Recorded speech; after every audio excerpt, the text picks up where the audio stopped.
pro-America, anti-Harris.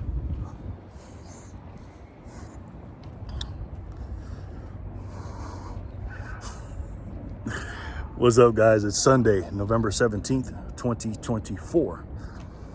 We're at the Bitcoin block height of 870,768. TikTok next block. It's a Sunday, guys. We're just chilling, but I'm a little bit on pins and needles today. I'm not going to lie to you. Thinking about our president, guy I'm so proud of, Donald J. Trump. What a guy, man. What a guy.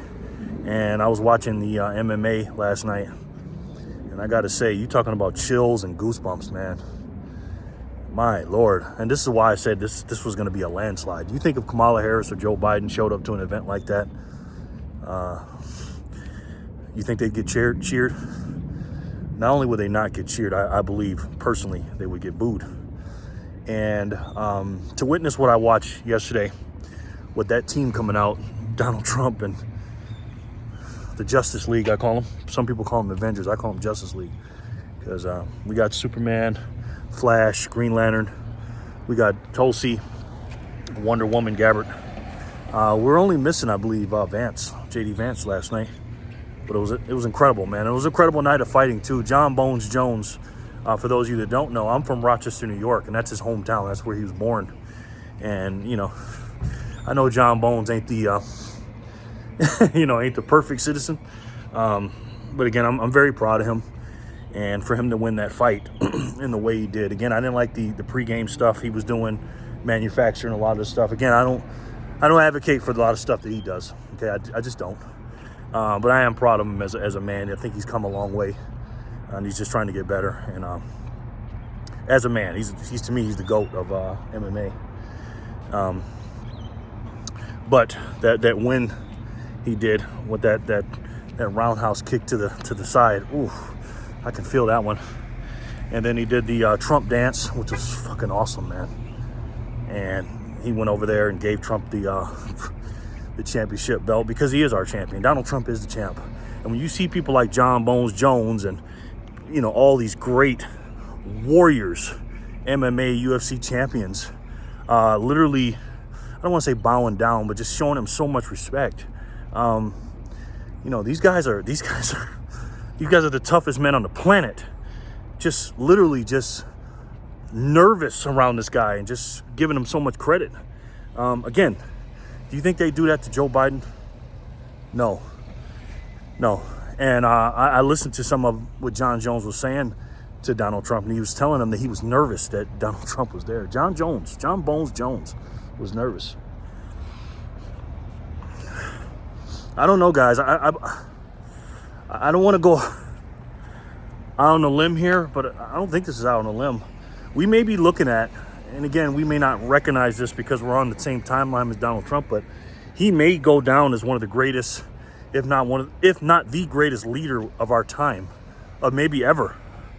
Obviously, you got George Washington, the founding father. I don't know if anybody can pass him for obvious reason. Then there's a few other founding fathers. John Adams, Quincy Adams, Benjamin Franklin, even though he wasn't the president. Our founding fathers, what they did for this country, because obviously without them, we wouldn't be here. But we do call Michael Jordan the GOAT. And Michael Jordan had people he looked up to, even though he changed the game and we hadn't really seen anything like him.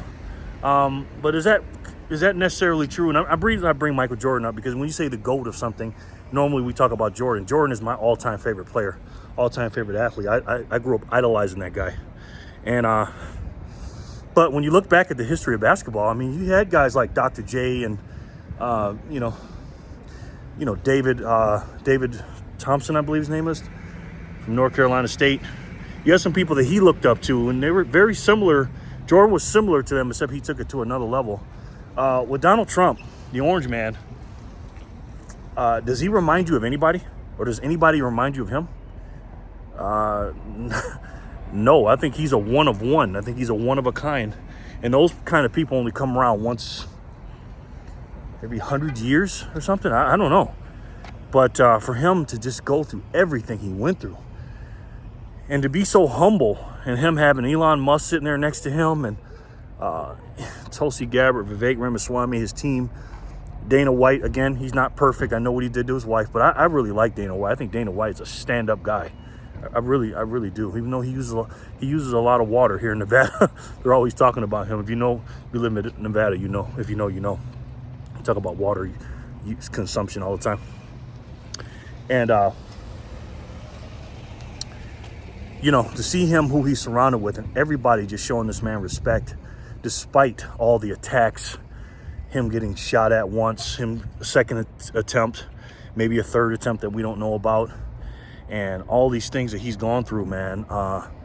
For a man his age and his wealth and his stature that doesn't have to do this for us, for him to do it, I mean, I am so fortunate and blessed to be, and so should you be, to be on to share the same timeline as this guy, especially with Elon Musk and everything else. Elon Musk, like I said before, he's one of the greatest inventors, if not the greatest inventor of all time. I don't know. I mean, and these two guys sitting right next to each other, and then Trump to hire him for the Department of Government Efficiency. Man, I just need to be pinched, man. Am I dreaming or what? Wow. I just can't wait for this stuff to happen. But they always say there's a quiet before the storm, and I don't want to talk this stuff into existence. It's just my my pessimistic side coming out saying, man, what are you going to throw at them next, man? And I hope to God I'm wrong. That's why I said that there won't be an election, because they knew if there was going to be an election, it was going to be too big to rig. And these people, if you haven't noticed, they will do anything, and I mean anything, to keep this man out of office. And the Trump derangement syndrome in this country, you thought it was bad during the election cycle. Let's just say they're going to take it up a notch, because the mainstream media has nothing left to do. They can't go back and tell the truth, I don't think, and backtrack on everything they said. They can either do that, which I don't think they will, or they're going to double and triple down on all the bullshit they've been doing the last 9 years. And what are they going to triple down on? Trump's Hitler. He's a fascist. He's a Nazi. He's a racist. He's a misogynist. He's everything. He's the devil himself walking on planet Earth. And you don't think that's causing people to go crazy, the people with Trump derangement syndrome? You hear about the lady on election night? I think she's some kind of journalist. I don't know what she was. She killed her dad on election night because he didn't turn off the light and he liked Trump or something. Murdered him in cold blood with an ice pick or an ice axe or something.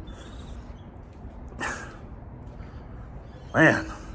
And I know people that don't talk to their family members because Trump won. You know? And what are they going to do these next 4 years or so?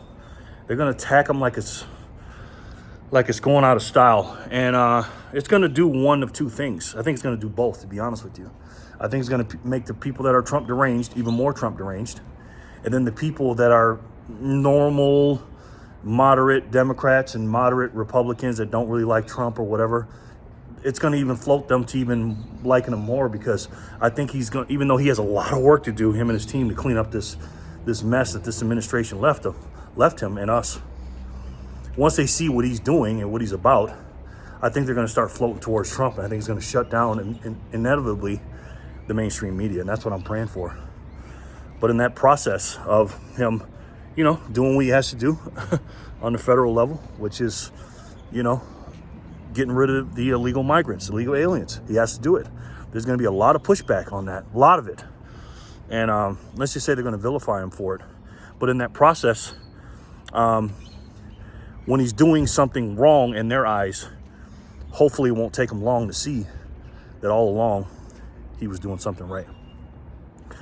Let me know what you guys think in the comment section below. And again, guys, listen,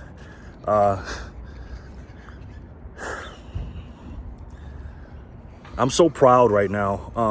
I'm still buying every hour on the hour of our favorite money, praying to God, praying for Donald Trump and his life and his family and all of you. And we got a long ways to go. January 20th cannot come quick enough. My birthday's January 19th. I'll be 50 years old. And what a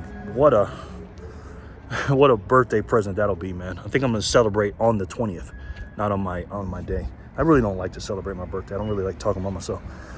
I'm thinking about that kind of stuff. But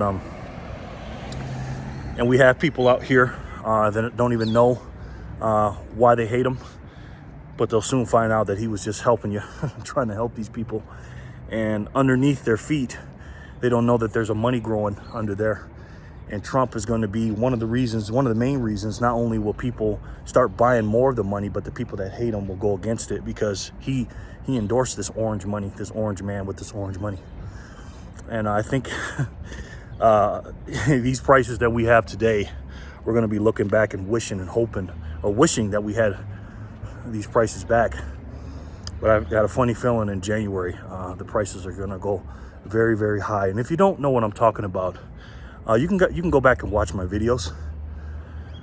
But until then, if you don't know what I'm talking about, here's a little hint. It's the best way to save. And for me, the only way to save. And that's Bitcoin. I love each and every one of you, and I'll talk to you soon. Peace and love, guys.